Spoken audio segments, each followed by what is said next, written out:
भजन संहिता 50 14वां और 15वां पद। परमेश्वर को धन्यवाद ही का बलिदान चढ़ा और परम प्रधान के लिए अपनी मन्नतें पूरी कर, और संकट के दिन थोड़ा सा मैं इस पर बात करना चाहता हूं मित्रों। जब कोई उपाय काम नहीं करता है तो उसी परिस्थिति को संकट कहते हैं। फिर से सुनिएगा, जब कोई हिकमत, किसी प्रकार का उपाय, कोई दवाई काम ना आए, कोई डॉक्टर काम ना आए, कोई मेडिकल फैसिलिटीज हमारे काम ना आए, कोई वैक्सीन ना हो, कोई टीका ना हो, किसी प्रकार की कोई संभावना अभी जो ना दिखाई दे, इसी परिस्थिति को संकट कहते हैं। और आज पूरे विश्व पर एक संकट आया। एक जमाना था कुछ ही दिन पहले जब आपका संकट मेरा नहीं था, मेरा संकट आपका नहीं था, इस देश का संकट उस देश का नहीं था, उस देश का संकट उसका नहीं था। लेकिन आज कोई ऐसा नहीं है जो इस शब्द से भाग सके और इस शब्द को इग्नोर कर दे और कहे कि नहीं नहीं ये तो हमारे ऊपर तो नहीं है, क्योंकि एक संकट की घड़ी आई है। आइए आगे बढ़ते हैं। संकट के दिन मुझे पुकार। किसे पुकार? किसे पुकार? कौन है ये कौन है? ये कौन है जो संकट के समय कह रहा है कि मुझे पुकार? सब लोग तो संकट के समय साथ छोड़ते हैं मित्रों। जब कश्ती डूबने लगती है तो सब अपनी अपनी जान बचा करके भागते हैं। यहां कौन है ये? संकट के समय मुझे पुकार। अरे भाई, यहां तो सरकारों ने लॉकडाउन कर दिया, बंद कर दिया, कोई ना पुकारो। कंपनियों ने अपने दरवाजे बंद कर दिया, ऑफिसेज ने अपने दरवाजे बंद कर दिए, स्कूलों ने अपने गेट बंद कर दिए। मत पुकारो भाई, अभी मत पुकारो। क्यों? संकट की घड़ी आई है। संकट के समय मुझे पुकारो, यानी कोई है जो आपके संकट से बड़ा है, जो आपके संकट से महान है, जो आपके संकट को भी हल करने की और उस पर भी कंट्रोल करने की ताकत रखता है। मित्रों, आज मैं उसके बारे में बात करना चाहता हूं। I want to focus on somebody who can control the days of your trouble. We are in a troubled days, but there is somebody out there. कोई है जो कह रहा है मुझको पुकारो। अभी शुक्र मनाइए कि आप पुकारने के लायक हैं। कहीं ऐसा ना हो कि ऐसा वक्त आ जाए कि आप पुकारने के लायक बचे ही ना, आपका गला चौक हो जाए, आपकी सांसें थमने लगे, आप पुकारने के लायक ना हो। तो एक काम कीजिए, आइए ना उसको पुकारा जाए। संकट के समय मुझे पुकार, मैं तुझे छुड़ाऊंगा। अरे उसने आगे का भी हाल बता दिया। अभी मेरी बात सुनिए मित्रों, अभी सब लोग पीछे की बात बता रहे। ऐसा लिखा हुआ है, ये होने वाला था, ये विपत्ति आने वाली थी, और यहां लिखा, बहुत अच्छी बात। ये कहां लिखा है कि ये कब खत्म होगा? लेकिन आज मैं आपसे चैलेंज करना चाहता हूं कि हम एक ऐसे प्रभु को जानते हैं जिसने कहा, मैं तुझे छुड़ाऊंगा और तू मेरी महिमा करने पाएगा। मैं इस बात का दावा करता हूं कि बगैर प्रभु के दिए हुए ज्ञान के बगैर उसके संकट से छुटकारे के बगैर हम कुछ नहीं कर सकते। अपने दिल से एक पुकारिएगा, वो आपकी सुनेगा, संकट से छुड़ाएगा, और तब हम उसकी महिमा करने पाएंगे। प्रभु के नाम में आप सबों को शांति मिलती रहे। जय मसीह की।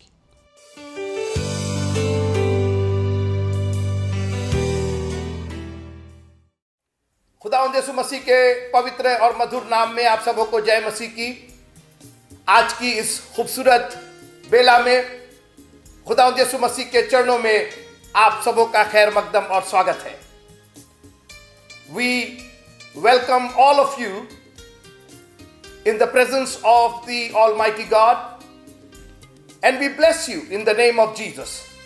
यीशु मसीह के नाम में हम सबको आशीर्वाद देते हैं, आशीषित करते हैं और ये दुआ करते हैं कि आज जब हम इस सभा में बैठे हैं तो हमारी बहुत सी उलझनें, बहुत से हमारे सवालों के जवाब खुदावंद के कलाम से हमें मिलेंगे। बहुत सी जिंदगियां ऐसी हैं जो बहुत से सवालों से घिरी हुई है। ऐसा क्यों हुआ, ये क्यों हुआ, वैसा क्यों नहीं हुआ, और इन सब का जवाब हमारे खुदावंद के पास मौजूद है। उसके कलाम से हमें हमारे सवालों का, हमारी जिंदगियों की उलझनों का जवाब मिलता है। और आज जब हम उसकी चराई की भेड़े होकर के उसके आंगनों में आए हैं, बाइबल कहती है, हे सारी पृथ्वी के लोगों, यहोवा का जय जयकार करो, आनंद से उसकी आराधना करो, निश्चय जानो कि यहोवा ही परमेश्वर है और हम उसकी चराई की भेड़े हैं। हम सिर्फ भेड़े नहीं हैं, हम उसकी चराई की भेड़े हैं। ऐसी चराई जो हरी हरी चराई है, ऐसी चराई जहां सुखदाई जल के झरनों की कमी नहीं है। और आज मैं आपको चैलेंज करना चाहता हूं कि कितनी भूख और प्यास है आपके पास, क्योंकि बाइबल कहती है, यीशु मसीह ने कहा कि धन्य है वे जो धार्मिकता के भूखे और प्यासे हैं, वो तृप्त किए जाएंगे। उसकी तृप्ति में कमी नहीं है मित्रों, उसके पास हरी हरी चराइयों की कमी नहीं है। आपकी भूख से ज्यादा उसके पास भोजन है, आपकी प्यास से ज्यादा उसके पास जीवन का जल है।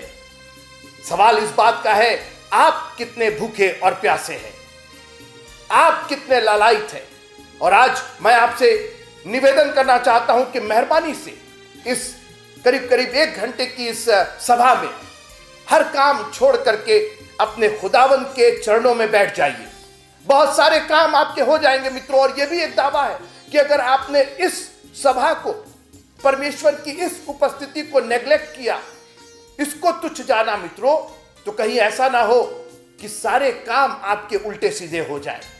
कहीं ऐसा ना हो कि परमेश्वर की आशीषों की बजाय कहीं परमेश्वर का श्राप आपके ऊपर आ जाए, क्योंकि अगर आशीषें है तो श्राप भी है। इसलिए मेहरबानी से अपने सब काम काज छोड़ करके प्रभु के चरणों में, इतना अच्छा प्रभु ने यह अवसर दिया, ये समय दिया, ये साधन दिया, संसाधन दिया कि हम दूर दराज अपने अपने घरों में, अपनी अपनी जगहों पर बैठ करके उसके नाम की स्तुति और बड़ाई कर सकते हैं।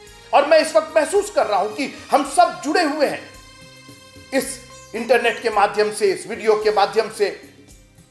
और मुझे पूरा यकीन है कि आज खुदावंद की उपस्थिति हमें नवाजेगी, हमारे हृदय और मनों में उस वक्त तक रहेगी जब तक वो वापस ना आ जाए। इसके पहले कि हम बाकी शेष आराधना में जाएं, परमेश्वर के वचन में जाएं, आइए गीत गाते हैं, बजाते हैं, खुशियां हम मनाते हैं, क्योंकि परमेश्वर हमारे साथ है। वो इम्मैनुअल है मित्रों, वो हमारे साथ है और आज भी वो हमारे साथ है। इस महामारी में उसने हमें अपना वो साथ दिया है जिसके बगैर हम एक पल भी सांस नहीं ले सकते। और इसलिए आइए बड़े धूमधाम के साथ, दिलों को खोल करके, तालियों को बजा करके, हमारी म्यूजिक टीम यहाँ मौजूद है, हमारी क्वायर मौजूद है, हमारे एक्सॉल्ट करने वाले लोग मौजूद हैं। आइए हम सब दिल और जान से गाएंगे, गाते हैं, बजाते हैं, खुशियाँ हम मनाते हैं, क्योंकि परमेश्वर हमारे साथ है। बजाते हैं, खुशियाँ हम मनाते हैं, क्योंकि परमेश्वर हमारे साथ है। जिसने हमको बनाया, जिसने तुमको बनाया, जिसने सबको बनाया, वो परमेश्वर साथ है। गाते हैं, बजाते हैं, खुशियाँ हम मनाते हैं, क्योंकि परमेश्वर हमारे साथ है।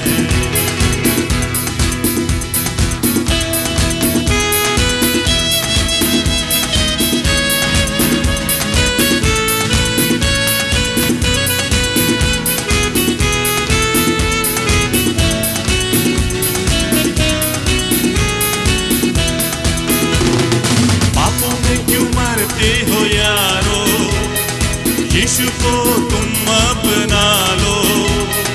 पापों में क्यों मरते हो यारो, यीशु को तुम अपना लो। पापों से तुम माफी मांगो, हमारे साथ तुम भी ये गाओ। गाते हैं, बजाते हैं, खुशियाँ हम मनाते हैं, क्योंकि परमेश्वर हमारे साथ है। गाते हैं, बजाते हैं, खुशियाँ हम मनाते हैं, क्योंकि परमेश्वर हमारे साथ है। जिसने हमको बनाया, जिसने तुमको बनाया, जिसने सबको बनाया, वो परमेश्वर साथ है। गाते हैं, बजाते हैं, खुशियाँ हम मनाते हैं, क्योंकि परमेश्वर हमारे साथ है, क्योंकि परमेश्वर हमारे साथ है, क्योंकि परमेश्वर हमारे साथ है। हालेलुया, खुदा हमारे साथ है। मैं खुदावंद यीशु मसीह के पाक नाम में आप सबको शालोम कहता हूँ। प्रेज द लॉर्ड, जय मसीह की। एक बार फिर से आप सबका स्वागत है पीस ट्रेवेनिकल चर्च गोरखपुर इंडिया में, जहां हम और आप मिलके खुदावन के पाक नाम को मुबारक कहने के लिए हर रविवार इकट्ठा होते, मौजूद होते, ताकि जो हमारी बरकत है वो हमसे छीनी ना जाए। शैतान के चाहे जितने भी हथियार हो वो हमारे खिलाफ कामगर ना हो। मैं खुदा का ढेरों शुक्रगुजार हूँ आप सबकी वफादारी के लिए, जो आप सब मौजूद होके खुदावन के नाम को जलाल देने के लिए हर दिन हमारे साथ उपस्थित हो जाते इस लाइव सेशन के लिए। मैं खुदा का ढेरों शुक्रगुजार हूँ। बीते सीरीज जो अभी हमने और आपने उत्पत्ति में सुना अपने बिशप साहब के वसीले से, मेरा ईमान है आप सब ने बड़ी बरकत उससे पाई है, और हमें यकीन है इस बात के लिए कि उससे हमें और आपको बड़ी बरकत मिली है, और हमारे और आपकी जिंदगियों को खुदा के इस कलाम ने बदला है। मैं खुदा का दिल से शुक्रगुजार हूं कि यकीनन वो भला है और उसने हमारे और आपकी जिंदगियों को हालेलुया मुबारक किया है। आए एक बार फिर से मिलके उस परमेश्वर का जिसने जमीन और आसमान को बनाया, जिसने सूरज और तारों को बनाया, जिसने उनका नाम लेके गिनता और उन्हें पुकारता है, उसे धन्य कहने के लिए तैयार हो जाए, उसके नाम को मुबारक कहने के लिए तैयार हो जाए। एक बार फिर से दिल की गहराइयों के साथ अपने खुदा को धन्यवाद की भेंट चढ़ाते हुए और कहे, खुदावंद हालेलुया, सागर से भी गहरा है तेरा प्यार, और तेरी खुदावन जो युक्तियां, जो भलाइयां हमारे लिए है वो हमारी सोच और समझ से परे हैं। खुदावन के नाम को जलाल देते हुए मेहरबानी से इसे शेयर करना ना भूलें और इस बरकत को लोगों तक पहुंचाएं, ताकि हर एक जिंदगी कहे खुदावंद हमारा सबसे ऊंचा है। हमारे परेशानियों में, हमारी मुसीबतों में भी, हमारे कामों में भी सबसे बढ़ के हमारा खुदा है जो हमें इन सबसे बाहर निकालता है। खुदावन के नाम को धन्य कहते हुए, उसके नाम को मुबारक कहते हुए हम कहें, खुदावंद हालेलुया, सागर से भी गहरा है, पर्वत से भी ऊंचा है, और हमारे और आपकी जिंदगियों को कसरत के साथ अपनी बरकतों से भरने वाला वही खुदा है। Praise the Lord.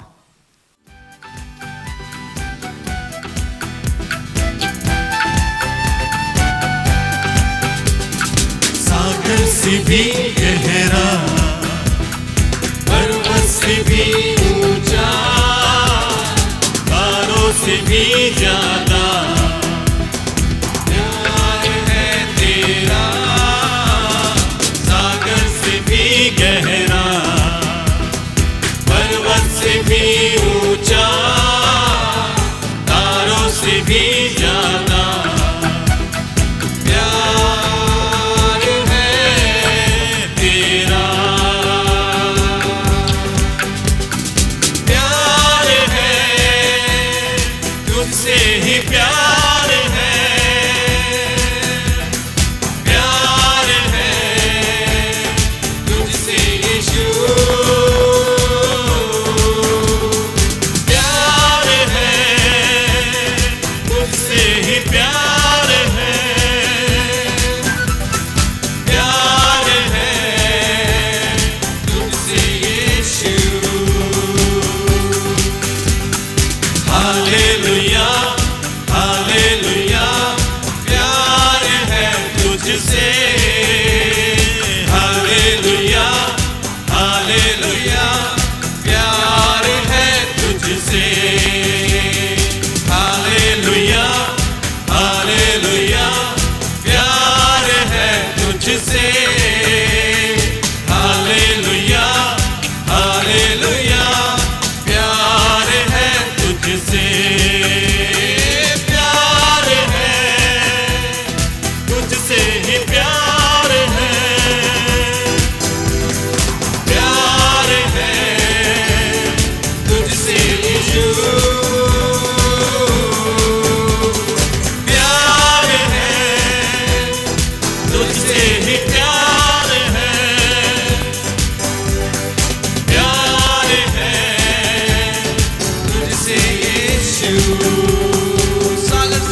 भी ज्यादा प्यार है तेरा, हालेलुया प्यार है तुझसे, प्यार है तुझसे ही प्यार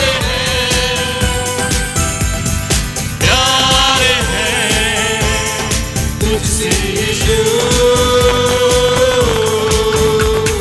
प्यार है तुझसे ही प्यार है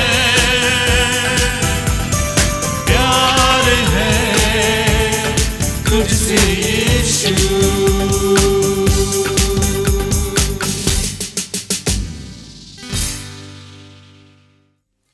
प्रेज द लॉर्ड, हालेलुया। प्यार है, हम सबको अपने खुदा से प्यार है, क्योंकि अगर आज हम और आप जिंदों की जमीन पे पाए जाते हैं तो उसका प्यार है। हालेलुया, धन्यवाद देते हैं खुदा का अजीजों। यकीनन जितनी अनुग्रह उसने हमारे और आपके ऊपर किया है वो हमारी गिनती और समझ से परे। इसलिए भजन को लिखने वाला भजन 103 में कहता है, मेरे मन यहोवा को धन्य कहे और इसके किसी उपकार को नहीं भूलना। वही, हालेलुया, वही तो तेरे प्राणों को नाश होने से बचाता है, वही तो तेरे सिर पर करुणा और दया का मुकुट बांधता, वही तो तेरी लालसाओं को उत्तम उत्तम पदार्थों से तृप्त करता है, जिससे तेरी जवानी उकाब की मानिंद नहीं हो जाए। हालेलुया, खुदावन का धन्यवाद देते हैं कि उसने हमें और आपको उकाबों के समान जोर दिया, ताकि इस परेशानियों की हालात में भी, इस मुसीबतों के बीच में भी हम और आप जमीन की बातों पे, उन बातों पे ध्यान ना दें जो हमारे आत्मिक उन्नति के लिए नहीं है। अजीजों, हमारा घर आसमान में, हम और आप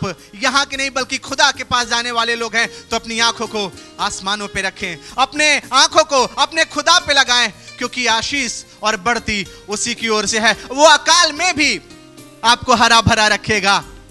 यही वो खुदा है जिसका वादा है, ना मैं तुझे छोड़ूंगा और ना मैं तुझे त्यागूंगा। क्या आज आप आनंदित और मगन नहीं? क्या आप खुश नहीं इस बात से कि दुनिया की बातें तो डिप्रेशन की, थकाने की, निराशा की बातें हैं, पर खुदा जब बोलता है तो शादमानी, कुव्वत और उसका जलाल जाहिर होता है। हालेलुया, हम धन्यवाद देते खुदा का, अपने इस प्यारे खुदा का, जिसने हमारे और आपकी जिंदगियों के लिए अद्भुत युक्तियां की हैं, जो बालों के किनकों की मानिंद बहुत आहत किया है।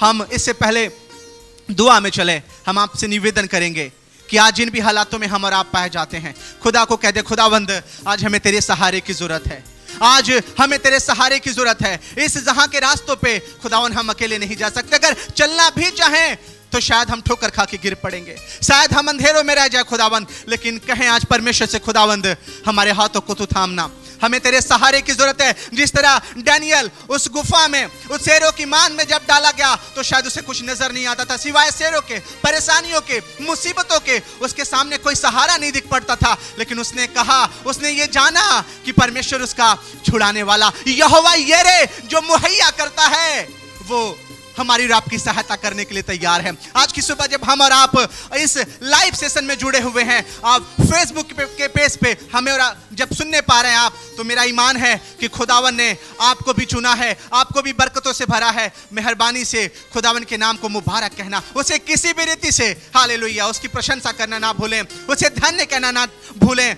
आए हम मिलके इस गीत को गाएं कि खुदावन हमें तेरे सहारे की जरूरत है। हाँ, हालात विपरीत हैं, समय खराब है, लेकिन हमें पता है कि तो हमारी जिंदगियों में एक बड़ा बदलाव करने जा रहा, एक नए पन्ने को खुदावन तू पलटने जा रहा, एक नई शुरुआत करने जा रहा खुदावंद। जबकि हम जुलाई के महीने में आ गए हैं, अभी जनवरी से लेके जुलाई तक 7 महीने ये हो गए अजीजों, और हालात कहीं बेहतर नजर नहीं आ रहे हैं, लेकिन हमारा ईमान है कि ये 7 जो परमेश्वर की आशीष है वो हमारे और आपके साथ है, वो हमारे और आपके संग संग है, और वो हमें और आपको आशीषों से भरे रहेगा। अपनी आंखों को बंद करते हुए इस गीत को बड़े दिल से प्रार्थना के साथ गाते हुए कि खुदावन हमें तेरे सहारे की जरूरत है। शायद आज हम बड़े बुरे हालातों से गुजर रहे हैं, आज हमारे घरों में खाने पीने की वस्तुओं की कमी है, आज हमारे पास नौकरियां नहीं है, आज हमारे पास इलाज के पैसे नहीं है, लेकिन खुदावन हमारा भरोसा तू है, और जिन्होंने तुझे अपना शरण स्थान माना है, हालेलुया, वो कभी शर्मिंदा ना होंगे। खुदावन के नाम को धन्य कहें, और इस गीत को गाते हुए हम अपने परमेश्वर से कहें, खुदावंद हमें तेरे सहारे की जरूरत है। हालेलुया।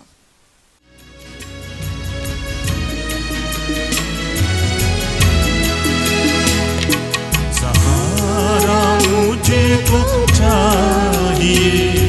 सहारा दे मुझे खुदा, सहारा मुझे को चाहिए, सहारा दे मुझे खुदा। मुझे संभाल मैं गिरा, मुझे संभाल मैं गिरा, सहारा मुझे को चाहिए, सहारा दे मुझे खुदा।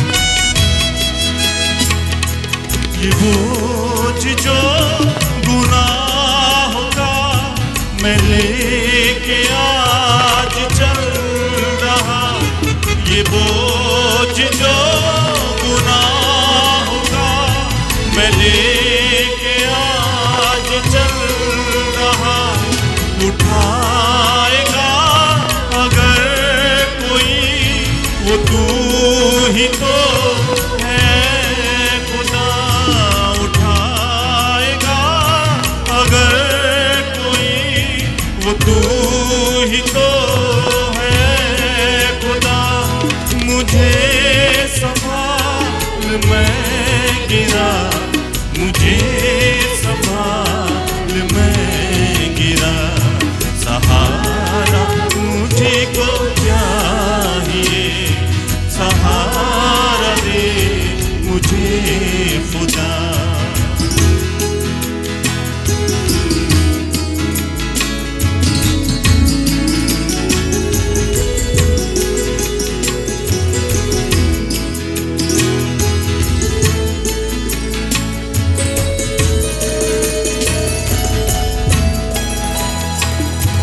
जहाँ के रास्तों पे मैं अकेला चल न पाऊंगा, जहाँ के रास्तों पे मैं अकेला चल न पाऊंगा, अगर जो चलना चाहूंगी फिसल के गिर मैं जाऊंगा, अगर जो चलना चाहूंगी फिसल के गिर मैं जाऊंगा। मुझे संभाल मैं गिरा, मुझे संभाल मैं गिरा, सहारा मुझे को चाहिए, सहारा दे मुझे खुदा, सहारा मुझे को चाहिए, सहारा दे मुझे खुदा। मुझे संभाल मैं गिरा, मुझे संभाल मैं गिरा, सहारा मुझे को चाहिए, सहारा दे मुझे खुदा, सहारा मुझे को चाहिए, सहारा दे मुझे खुदा। हालेलुया। पवित्र परमेश्वर, हम धन्यवाद करते हुए तेरे कदमों पर आते हैं, तेरे चरणों में आते हैं और तेरे नाम को हम आज की सुबह अपने हृदय की गहराइयों के साथ धन्यवाद देते हैं। हम तेरा धन्यवाद करते हैं परमेश्वर पिता, ये खूबसूरत तूने दिन दिया, ये सुबह दिया, ये मौका तूने बख्शा और अपनी महाकरुणा में हम सबको सलामत रखा है। हम धन्यवादित हैं और तुझसे दुआ करते हैं कि खुदावन तेरी सहारा हमारी जिंदगियों के लिए जो आज तक है वही आगे बनी रहे परमेश्वर पिता। तेरी करुणा हम पर जो खुदावन आज तक घेरे हुए है वो आगे बनी रहे परमेश्वर पिता, ताकि खुदावन हम यूं ही तेरे कदमों पे बैठ के अपनी स्तुति प्रशंसा तुझे समर्पित कर सके, अर्पित कर सके और तेरे नाम को हम जलाल दे सके। हम धन्यवादित है परमेश्वर पिता कि तूने ये खूबसूरत हमें मौका दिया है और तुझसे दुआ करते हैं मसीह यीशु के नाम में कि खुदावन हमारी स्तुति हमारी प्रशंसा जो हमने एक साथ मिलके की है खुदावन तू कबूल फरमाए। खुदावन तेरी कुदरत जाहिर हो, तेरी कुव्वत हम तक पहुंचे परमेश्वर पिता, तेरा जलाल हम पर घेरा किए रहे खुदावन, और होने दे परमेश्वर पिता कि हमारी एक एक बातें भलाई उत्पन्न करे और खुदावन हमारा तेरे नजदीक आना ये बरकत का सबब बन जाए परमेश्वर पिता। ये ना सिर्फ हमारे लिए, हमारे अजीजों के लिए, हमारे पड़ोसियों के लिए, हमारे लोगों के लिए जो गफलतों में है खुदावन होने दे उनके लिए हम बरकत का कारण बन जाए परमेश्वर पिता। आज की सुबह हम सब तेरे नाम को जलाल देते हैं और दुआ करते हैं तेरे पाक कलाम के लिए, तेरी उस रोज की रोटी के लिए जो तू हमें मुहैया कराता है। हम दुआ करते हैं अपने बिशप तेरे खादम के लिए खुदावन की आग का सोला बनाना और खुदावन जो बरकत वो हम तक पहुंचाते हैं परमेश्वर पिता, जो हमको आशीष मिलती है खुदावन, दुगनी बरकत दुगनी आशीष उनको और उनके घराने को मिलने वाला हो खुदावन की यूं ही वो तेरे कलाम को, उन भेदों को खुदावन और उन बरकतों को हम तक पहुंचाने वाले हों। हम सारा जलाल आपको देते हैं, विशेष धन्यवाद करते हैं परमेश्वर पिता ऑनलाइन इस सर्विस के लिए जो हम एक दूसरे के साथ अपने घरों पे बैठ के कनेक्ट होते हैं और खुदावन मिल के तेरे नाम की हमदो सना करते हैं। एक एक जिंदगियां जो आज की सुबह हमारे साथ जुड़ी हुई हैं, जो हमारा क्वायर है, जो हमारी मीडिया है, हर एक को खुदावन तेरे पवित्र लोह में छुपाते हैं। सबके लिए सलामती की और बरकतों की दुआ मांगते हुए सारा जलाल आपको देते हैं, इस सभा को तेरे हाथों में देते हैं। विनती को अपने उद्धार करता प्रभु यीशु मसीह नासरी के नाम में मानते हैं पिता, आमीन आमीन। Praise the Lord. परमेश्वर का धन्यवाद हुए सुंदर समय के लिए। धन्यवाद देना चाहूँगा कि परमेश्वर ने हम सभी को जीवतों की ज़मीन पर सही सलामत रखा है और ये उसका प्यार है, ये उसकी अनुग्रह है और ये उसकी आशीष है कि हम सही सलामत हैं। इससे पहले कि हम परमेश्वर के पाठ में चलें, मैं एक कहावत बताना चाहूँगा। मैंने कहीं पढ़ा था कि When world beats you down, open up your Bible. जब दुनिया तुम्हें सताए, जब तुम्हें लगे कि तुम नीचे गिर रहे हो, तो इस वचन को, इस पवित्र शास्त्र को खोल लेना। और सही बात है, क्योंकि दाऊद भी कहता है कि तेरा वचन मेरे पाँव के लिए दीपक और मेरे पथ के लिए उजाला है। और दुनिया में आपके पास कितनी भी परेशानी क्यों ना आ जाए, आपको कितना भी लगे कि लोग आपको दबा रहे हैं, सता रहे हैं, आपके सामने बहुत सी कठिनाइयाँ आ रही हैं, उसी समय मेरे मित्रों इस परमेश्वर के जीवते वचन को खोलिएगा और मैं आपसे कहना चाहता हूँ कि आपको अपनी जीवन की सारी आशीष और सारी परेशानियों के उत्तर इस पवित्र शास्त्र में मिल जाएंगे। आइए परमेश्वर का पाठ पढ़ते हैं। परमेश्वर के वचन से हम निकालेंगे निर्गमन की पुस्तक, उसका पहला अध्याय पहले पद से।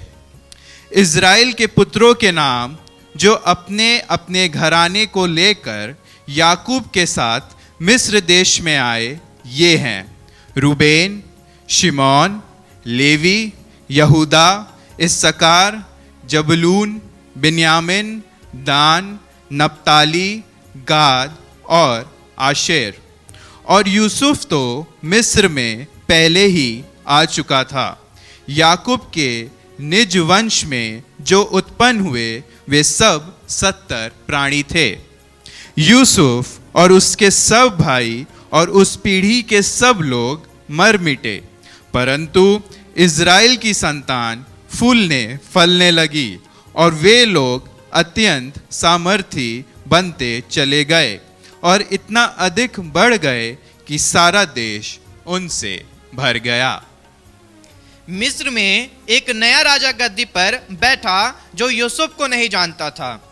उसने अपनी प्रजा से कहा, देखो इजरायली हमसे गिनती और सामर्थ्य में अधिक बढ़ गए हैं, इसलिए आओ हम उनके साथ बुद्धिमानी से बर्ताव करें। कहीं ऐसा ना हो कि जब वे बहुत बढ़ जाएं और यदि संग्राम का समय आ पड़े तो हमारे बैरियों से मिलकर हमसे लड़ें और इस देश से निकल कर जाएं। इसलिए उन्होंने उन पर बेगारी करने वालों को नियुक्त किया कि वे उन पर भार डाल डाल कर उनको दुख दिया करें, और उन्होंने फिरौन के लिए पितोम और रामसेस नामक भंडार वाले नगरों को बनाया। पर ज्यों ज्यों वे उनको दुख देते गए, त्यों त्यों वे बढ़ते और अत्यंत फैलते गए, इसलिए वे इसराइलियों से अत्यंत डर गए। तो अभी मिस्रियों ने इसराइलियों से कठोरता के साथ सेवा करवाई और उनके जीवन को गारे ईंट और खेती के भांति भांति के कठिन सेवा से दुखी कर डाला। जिस किसी काम में वे उससे सेवा करवाते थे उसमें वे कठोरता का व्यवहार करते थे। खुदावन के कलाम के पढ़े और सुने जाने पे बहुत बरकत मिले हम सबको। आए आज एक नई शुरुआत निर्गमन की पुस्तक से हम और आप अपने बिशप साहब के वसीले से आज के कलाम को सुनने के लिए तैयार हैं। हालेलुया।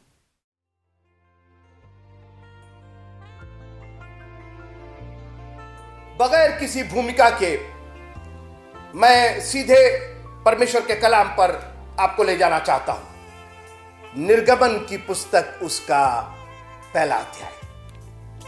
जी हां, हमने एक यात्रा तय की है और वो उत्पत्ति की किताब की यात्रा। मुझे यकीन है कि आप उसके द्वारा जरूर आशीषित हुए होंगे। और आज प्रभु ने एक बार फिर से हमें जिंदगी का ये पहलू दिया कि हम निर्गमन की पुस्तक, वो पुस्तक जो यीशु मसीह की पैदाइश से 1633 साल पहले, 1688 साल पहले, 1688 ईयर्स बिफोर क्राइस्ट BC, यीशु मसीह की पैदाइश के 1688 साल पहले मूसा नाम एक व्यक्ति के द्वारा लिखी गई। एक ऐसी किताब जो पूरी तरह से पवित्र आत्मा की प्रेरणा से लिखी गई। पूरा कलाम पवित्र आत्मा की प्रेरणा से। और ये जो 5 किताबें, उत्पत्ति, निर्गमन, लय व्यवस्था, गिनती और व्यवस्था विवरण, ये 5 किताबें वास्तव में एक ही किताब के रूप में मूसा ने लिखी। एक ही पार्चमेंट पर, कुछ उसमें जानवरों के चमड़े भी थे जिस पर मूसा ने पवित्र आत्मा की प्रेरणा से लिखा। और मित्रों, ये पवित्र आत्मा की प्रेरणा से ही लिखा जा सकता है कि आदि में परमेश्वर ने आकाश और पृथ्वी की रचना की। पृथ्वी बेडौल और सुनसान पड़ी थी। मूसा कहां था उस वक्त? वहां किसने बताया उसको कि पहले दिन क्या हुआ, दूसरे दिन क्या हुआ, मनुष्य की सृष्टि कैसे हुई? उसी पवित्र आत्मा ने मूसा को यह प्रेरणा दी, ये ज्ञान दिया कि परमेश्वर ने आदम को भूमि की मिट्टी से रचा। यह भी ज्ञान दिया कि उसके नथनों में जीवन का श्वास हमारे प्रभु ने फूंका। मूसा को यह भी ज्ञान दिया कि परमेश्वर ने कहा मनुष्य का अकेला रहना अच्छा नहीं, और इसलिए उसने उसकी पसली से एक स्त्री बनाई, एक नारी बनाई, इसका नाम हवा रखा। मूसा को यह भी ज्ञान दिया कि किस तरीके से सांप ने, इब्लीस ने आकर के हवा को बहका दिया। आदम ने भी वो फल खाया, दोनों नंगे हो गए। और किस प्रकार परमेश्वर ने सांप को, इब्लीस को तो जिंदगी भर का श्राप दिया, मगर इंसान को, आदम और हवा को सिर्फ श्राप ही नहीं, उस श्राप के साथ साथ आशीषें भी दी। उसी पवित्र आत्मा के ज्ञान ने मूसा को यह बताया कि किस प्रकार कैन और हाबिल का एक रिश्ता हुआ, कैसे कैन ने अपने भाई हाबिल की हत्या कर दी। उसी पवित्र आत्मा की प्रेरणा ने मूसा को यह भी बताया कि जब मनुष्य पृथ्वी पर बढ़ने लगे, उपद्रव से पृथ्वी भर गई थी, मगर नूह नाम का एक धर्मी आदमी था और जिसको परमेश्वर ने चुना ताकि वो एक नाव बनाए, और एक बहुत बड़ा जल प्रलय आया और वो संसार नष्ट हो गया। मगर नूह और उसके पुत्रों के द्वारा ये पृथ्वी फिर आगे मनुष्यों से भरने लगी। और फिर आगे चल करके उसी पवित्र आत्मा ने मूसा को यह ज्ञान दिया अपने इन किताबों को लिखने का कि किस तरीके से अब्राहम नाम का एक व्यक्ति जो परमेश्वर की नजर में एक चुना हुआ व्यक्ति था, परमेश्वर ने उससे कहा कि यहां से निकलो, अब मैं तुम्हारे द्वारा एक नई जाति बनाऊंगा, इस संसार को फैलाऊंगा, फुलाऊंगा, तुम्हारे वंशज को मैं बढ़ाऊंगा। उसी पवित्र आत्मा की प्रेरणा ने मूसा को यह ज्ञान दिया जब मूसा वहां नहीं था कि किस तरीके से एक इतना बड़ा आश्चर्यकरम अब्राहम उसकी पत्नी सारा के साथ किया, जो बांझ थी, जिनकी संतानें नहीं थी, उसको परमेश्वर ने एक खूबसूरत बालक दिया जिसका नाम इसहाक था। उसी पवित्र आत्मा की प्रेरणा से मूसा ने यह भी लिखा कि किस तरीके से परमेश्वर ने उस एक लौते पुत्र को मांग लिया और कहा इसको मेरे लिए बलिदान करके चढ़ा दे। उसी आत्मा की प्रेरणा ने मूसा को यह भी ज्ञान दिया कि कैसे वो इसहाक बलिदान तो चढ़ाया जाता है मगर फिर आगे चल करके एक आशीष का कारण हो जाता है। उसी पवित्र आत्मा ने मूसा को यह भी ज्ञान दिया कि इसहाक की शादी रिबका से होती है और उनके 2 पुत्र होते हैं, एसाव और याकूब। बल्कि मैं यूं कहूं याकूब और एसाव, क्योंकि मूसा ने यह भी पवित्र आत्मा की प्रेरणा से लिखा है कि एसाव ने अपने पहलौठेपन को तुच्छ जाना। तो जब आप ही तुच्छ जान रहे हैं तो हम कौन होते हैं आपको पहलौठा कहने में या पहले आपका नाम लेने में। मित्रों, बहुत बड़ी शिक्षा है। यह सब पवित्र आत्मा की प्रेरणा से मूसा लिख रहा था। मूसा ने आगे यह भी लिखा कि किस तरीके से याकूब को एक ऐसी आशीष मिली जो आज तक हम और आप उसका उपयोग कर रहे हैं।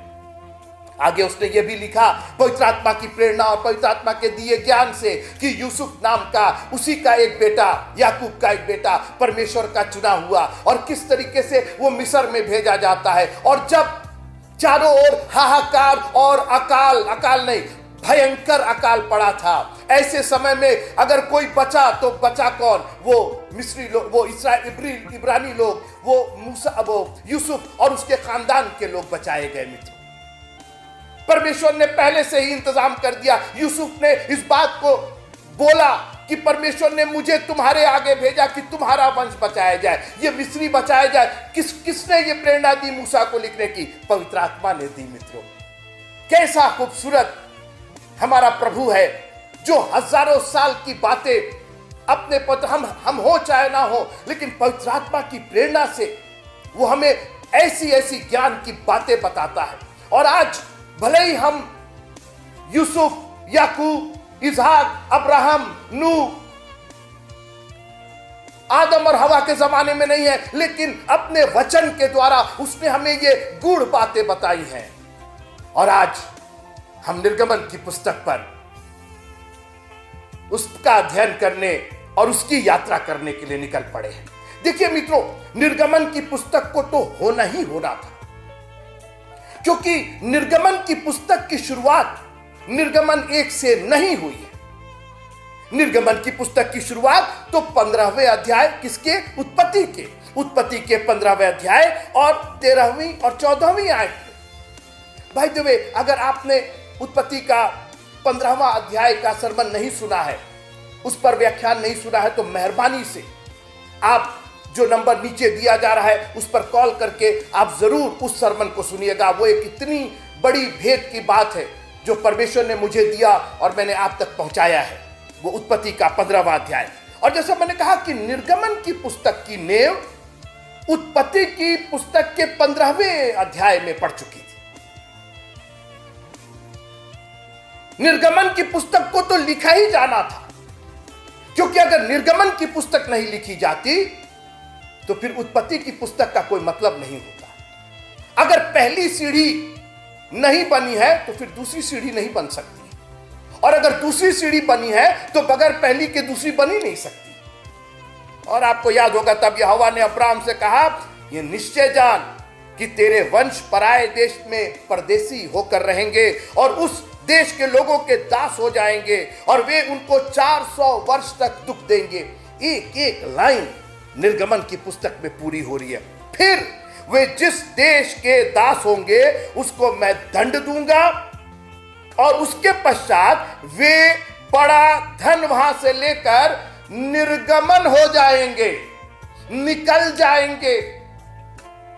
दे विल एग्जिट फ्रॉम देयर। और इसलिए जैसा मैंने कहा कि निर्गमन की पुस्तक की नींव तो 15वें अध्याय उत्पत्ति में पड़ चुकी थी। और इसीलिए मैं आपसे निवेदन कर रहा हूं कि मेहरबानी से बाइबल का अगर वास्तव में आप अध्ययन करना चाहते हैं, अगर इस बीज को आप वास्तव में अपने जीवन में ग्रहण करके इसको एक फसल के रूप में काटना चाहते हैं, तो मेहरबानी से ये जो पुराने नियम की जो पुस्तकें हैं इनका गहन अध्ययन कीजिए। मैं दावा करता हूं कि आप नए नियम को तब तक नहीं समझ सकेंगे जब तक कि पुराने नियम को आप अच्छे से नहीं समझेंगे, क्योंकि अभी तक पुराना नियम हमें किस्सा कहानी और उस समय का, जी हां उस वक्त किस्से भी हुए, कहानियां भी हुई, लेकिन बहुत सारी ऐसी बातें हैं जो आज भी हमारे लिए उतनी ही वैल्यूएबल है, उतनी मूल्यवान है जितनी उस वक्त थी। यीशु मसीह ने अपने चेलों को इम्माउस के मार्ग पर जा रहे थे, भविष्यवक्ता से लगाए अपने बारे में बताया और बोला कि निर्बुद्धि हो क्या, तुमको मालूम नहीं है? हाँ साहब, हम निर्बुद्धि हैं क्योंकि हमारे चर्च ने, हमारे पास्टर ने, हमारे प्रीचर ने हमें कभी सिखाया नहीं भविष्यवक्ताओं के बारे में। और इसलिए मैं सोचता हूं कि हम बहुत खुशनसीब और बहुत आशीषित लोग हैं कि प्रभु ने अपना कलाम हमें भविष्यवक्ताओं से अपने बारे में सीखने का मौका दिया है। आइए निर्गमन की पुस्तक में आते हैं। मैंने कहा कि मरते समय यूसुफ ने अपने भाइयों से कहा कि एक दिन परमेश्वर तुम्हें निश्चय यहां से निकाल देगा। मैं पढ़ना चाहता हूं उत्पत्ति की पुस्तक, उसका 50वां अध्याय, 50th चैप्टर ऑफ जेनेसिस। फिर यूसुफ ने इसराइलियों से यह कहकर कि परमेश्वर निश्चय तुम्हारी सुधि लेगा, बल्कि 24 में पढ़ देता हूं उत्पत्ति की पुस्तक, उसका 50वां अध्याय और 24वीं आयत, 50th chapter of Genesis and verse number 24। और यूसुफ ने अपने भाइयों से कहा, मैं तो मरने पर हूं,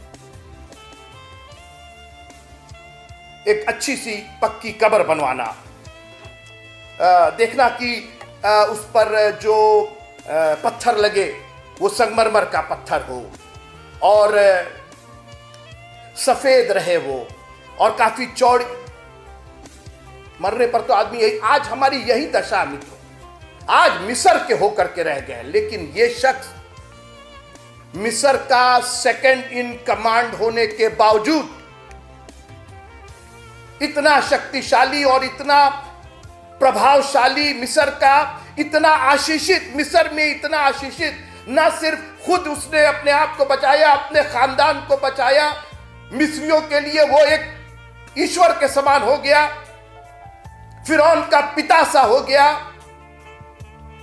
ऐसा शख्स अपने मरते समय जो बात कह रहा है मैं आपके साथ शेयर करना चाहता हूं, परंतु परमेश्वर निश्चय तुम्हारी सुधि लेगा और तुम्हें इस देश से निकालकर उस देश में पहुंचा देगा। अरे यूसुफ क्या बात कर रहे हो?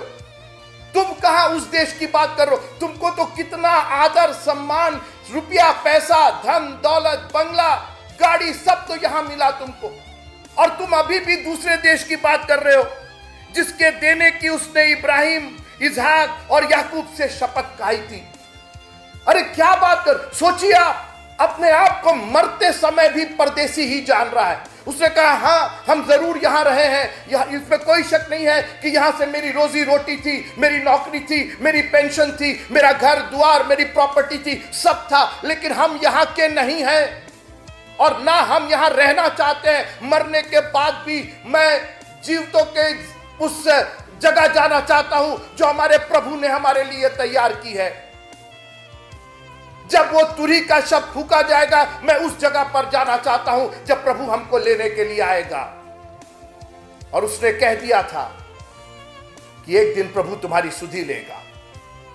निर्गमन की पुस्तक, कुछ एक बातें मैं आपके लिए निर्गमन की पुस्तक के लिए से लेकर के आया। दूसरी किताब है बाइबल की 66 किताबों में से 39 किताबें पुराने नियम में, 27 किताबें नए नियम में। This is the second book of the wonderful word of God which we call Bible. 40 अध्याय हैं इसके अंदर, 129 पद पूरी हुई भविष्यवाणी से संबंधित है। वो भविष्यवाणियां जो पूरी हो गई 129 पद हैं। 2 पद ऐसे हैं जिनकी भविष्यवाणियां अभी पूरी होनी बाकी है।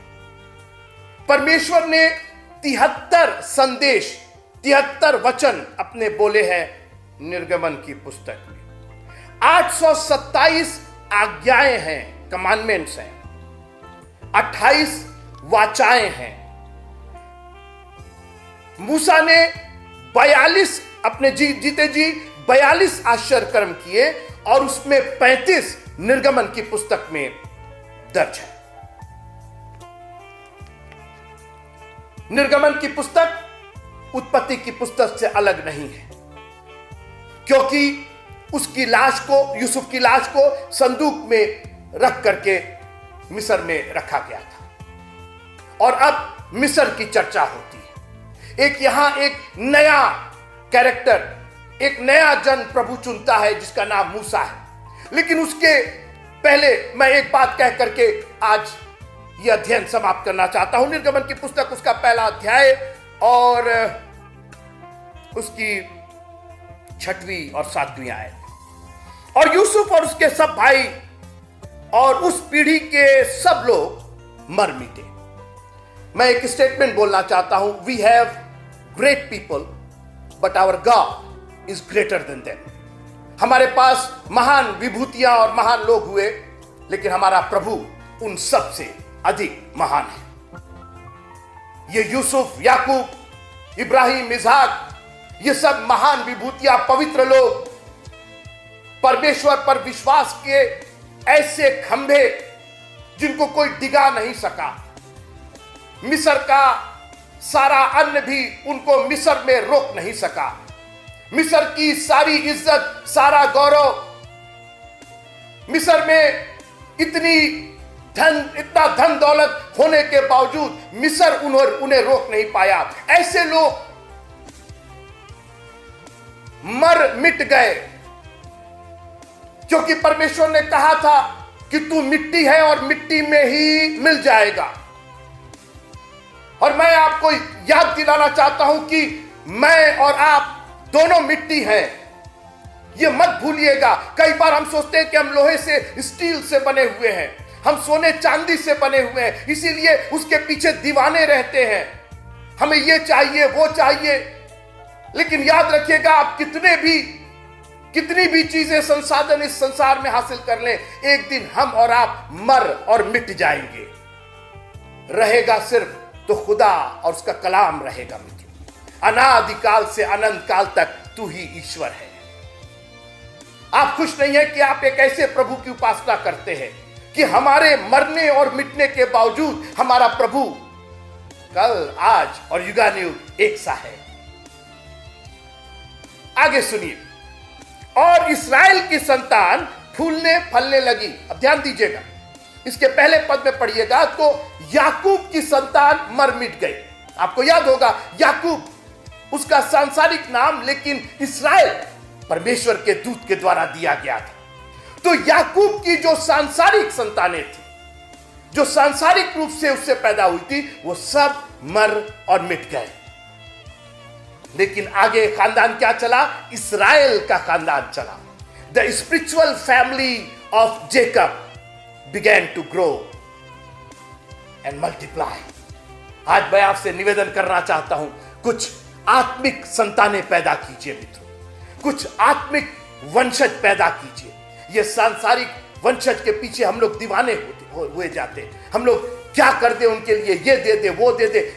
एक काम कीजिए, ये सब कहीं ना कहीं मर और मिट जाएंगे। अगर आपको अपना वंशज चलाना है तो कुछ आत्मिक वंशज पैदा कीजिए ताकि ये चलता रहे। और इस्राएल की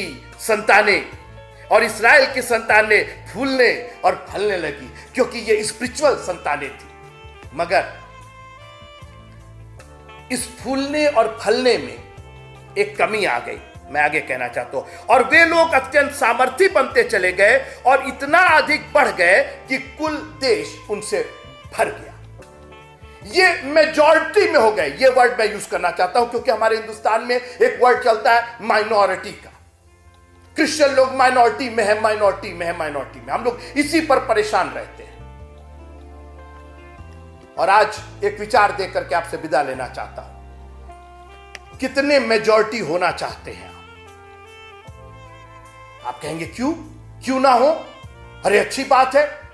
अरे आज हम लोग क्या क्या कर रहे हैं कि मेजॉरिटी हमारे साथ हो जाए, कितने 1000 and million हमारे व्यूज हो जाए। ये कर रहे, वो कर रहे, ऐसा कर रहे, वैसा कर रहे। लेकिन मित्रों, यही मेजॉरिटी माइनॉरिटीज की गुलाम बन करके रह गई।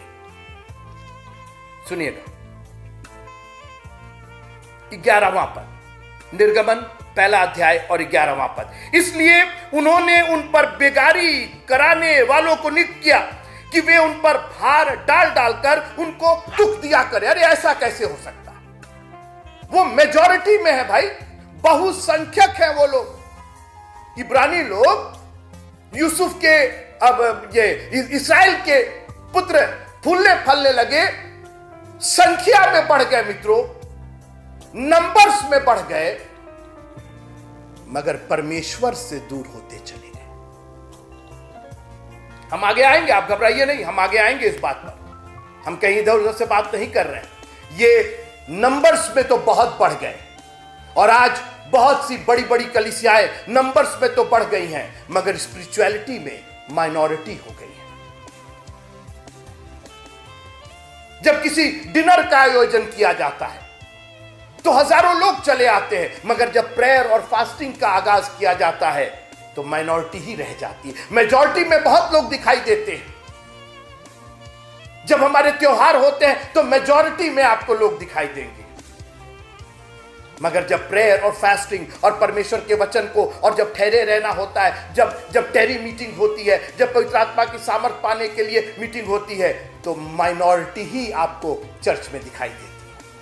हम हो सकता है कि बढ़ गए हो संख्या में, लेकिन ख्याल कीजिएगा कहीं ऐसा तो नहीं कि हम परमेश्वर की सामर्थ में कम हो गए हैं। क्योंकि बाइबल कहती है कि ना तो बल से और ना शक्ति से, और पूरी बाइबल में दर्जनों ऐसे उदाहरण है जहां परमेश्वर ने भीड़ को इस्तेमाल किया ही नहीं, बहुसंख्यकों को इस्तेमाल किया ही नहीं, माइनॉरिटीज को इस्तेमाल किया। और आज मैं आपको चैलेंज करता हूं, उत्साहित करना चाहता हूं, if we are in minority, do not worry about it, because it's not by might and it's not by power but by the spirit of the Lord. ये ना तो बल से और ना शक्ति से, ना हमारे बहुसंख्यक होने से। इसकी चिंता मत कीजिए कि हम कब बहुसंख्यक हो जाएंगे, हम पूरी पृथ्वी पर भर जाएंगे, हमें जरूरत नहीं है। हमारे साथ अगर खुदावंद है तो ना हमें बल चाहिए ना शक्ति चाहिए, लेकिन परमेश्वर की आत्मा रहेगी तो हम गोलियात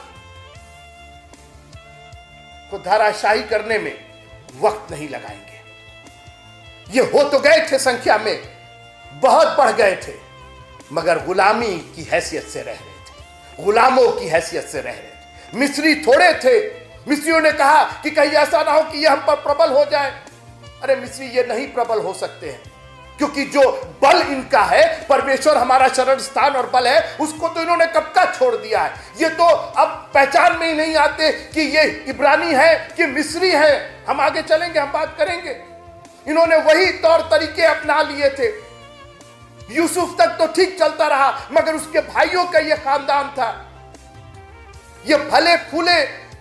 और आज हम बहुत चीज में फल फूल जाते हैं मित्रों, मगर परमेश्वर के आशीषों में बिल्कुल संकुचित हो जाते हैं। और आज मैं आपको इस विचार के साथ विदा करना चाहता हूं, कितना बढ़ना चाहते हैं, कितना फूलना और फलना चाहते हैं, बिल्कुल फूलिए, बिल्कुल फलिए, मगर परमेश्वर की आत्मा से भरे रहिए मित्रों।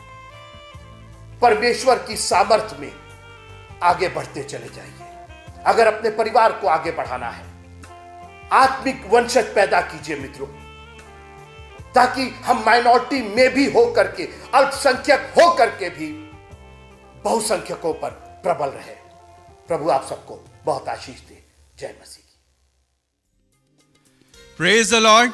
परमेश्वर का धन्यवाद हो इस सुंदर समय के लिए, और सबसे पहले धन्यवाद हो परमेश्वर का इस सुंदर वचन के लिए जो अभी हमें मिला।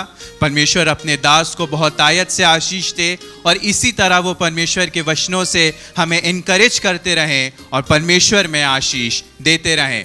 मैं धन्यवाद देना चाहूँगा सबसे पहले इस उत्पत्ति की सीरीज़ के लिए।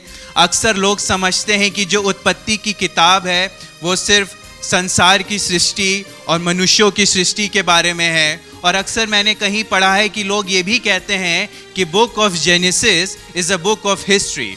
इसमें बहुत इतिहास की चीज़ें मिलती हैं, इसमें बहुत इतिहास की बातें मिलती हैं। लेकिन आज मित्रों मैं आपको बताना चाहूँगा कि ये जो पुस्तक है ये सिर्फ संसार की सृष्टि ही नहीं है, ये सिर्फ मनुष्यों की सृष्टि ही नहीं है, ये सिर्फ एक इतिहास की किताब ही नहीं है, बल्कि ये इससे बढ़कर है। ये जो उत्पत्ति की किताब है ये हमारे लिए हर दिन की रोटी है। ये हमारे लिए एक तरह से जीवन की पुस्तक है। ये हमारे लिए वो पुस्तक है जो हमें सिखाता है कि हमारे मसीही जीवन को कैसे चलाना है, हमें परमेश्वर में कैसे चलना है। अगर आप इब्रानियों 13:8 खोलेंगे तो उसमें लिखता है कि यीशु मसीह आज, कल और हमेशा एक सा है। उसमें यह नहीं लिखा है कि सिर्फ कल था, सिर्फ आज है, लेकिन आज, कल और हमेशा एक सा है।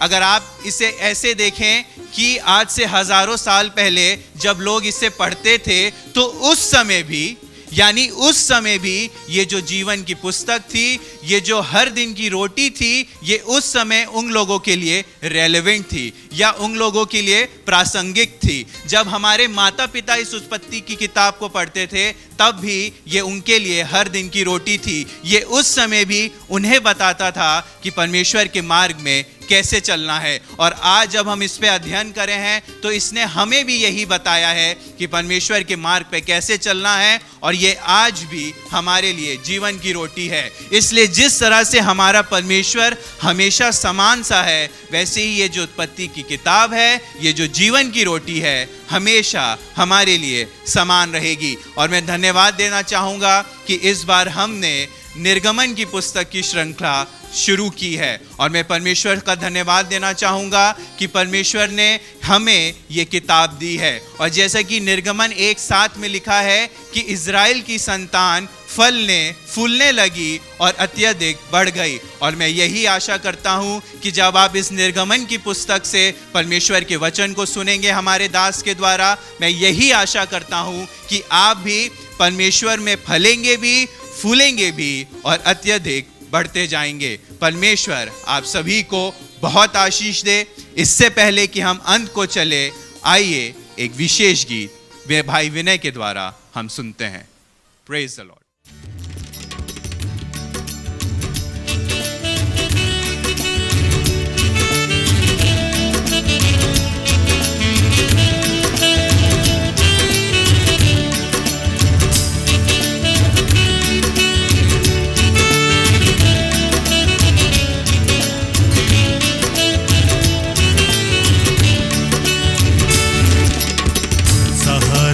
चाहिए सहारा तू दीजिए, तेरे बिना मैं कैसे जीना।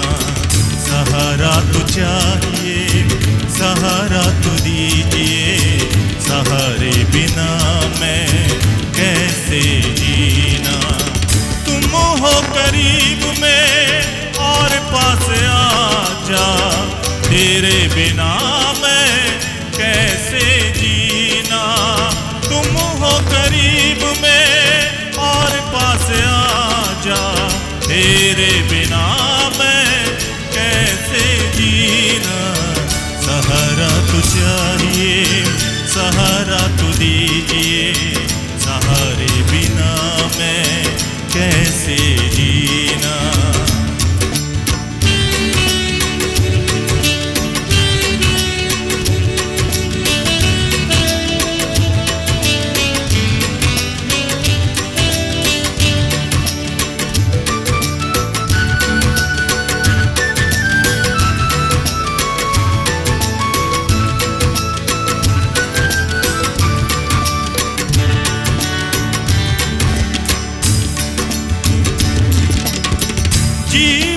पथ पर ले चल प्रभु तू, अपनी राहों पर चलना सिखा दे। जीवन के पथ पर ले चल प्रभु तू, अपनी राहों पर चलना सिखा दे। सहारा तू चाहिए, सहारा तू दीजिए, सहारे बिना मैं कैसे जीना। सहारा तू चाहिए, सहारा तू दीजिए, सहारे बिना मैं कैसे जीना। तुम हो करीब में और पास आ जा, तेरे बिना मैं कैसे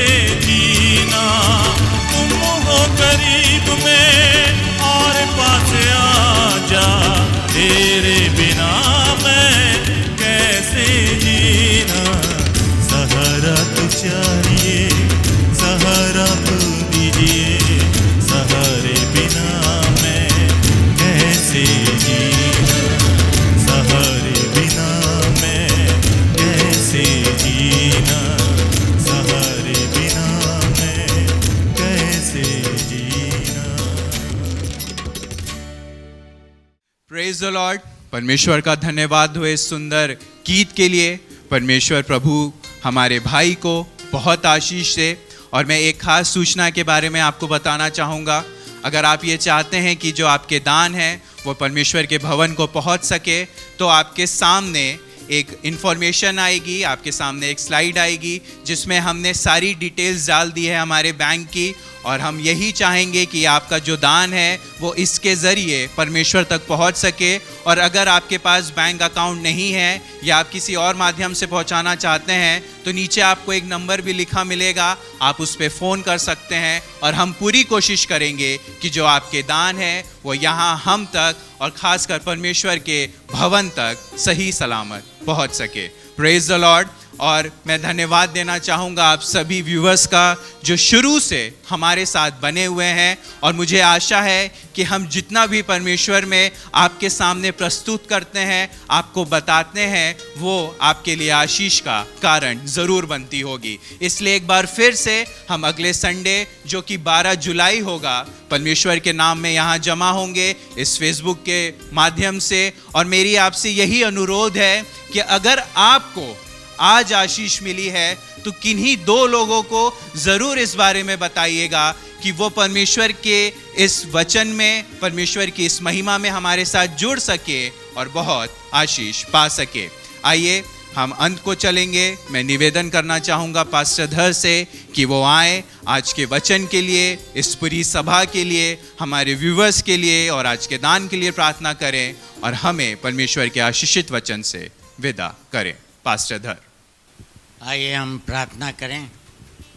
हमारे जीवित अनुग्रहकारी परमेश्वर, बड़ी नम्रता और दीनता से हम तेरे चरणों पर अपना जीवन समर्पित करते हैं ताकि खुदावंद तुझे भाई और हम आशीष का कारण बन सके।